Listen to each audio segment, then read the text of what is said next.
Turning now to our breaking story, the government's plan for a major overhaul of the state's controversial anti-bikie laws. We're just starting to get some reaction from various parties. State political reporter Tegan George joins us again. Tegan, what's been the response from motorcycle groups?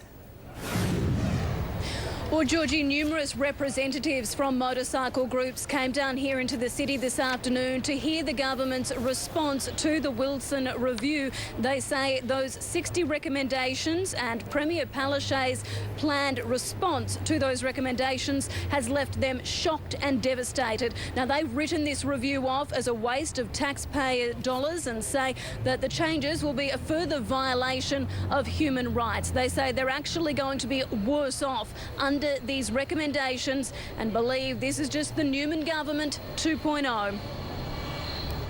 Oh, well, they haven't changed anything really, so still a big waste of money, and they still haven't been tested in the courts. They've spent millions of dollars on them and no one's been convicted yet, so let's hope they get a conviction in the next 2 years. They've spent 2.5 years chasing these boogeymen that don't even exist. So if the government believes that by trying to ostracise me or members of my club, they're mistaken.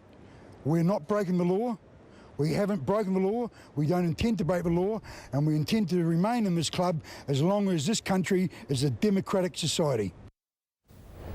Premier Palaszczuk has also just announced that the government will be committing almost $40 million to policing and prosecuting these changes. It must be said Cabinet still needs to deliberate over the 60 recommendations, but the Premier has just confirmed she hopes to have a decision out to the public by August.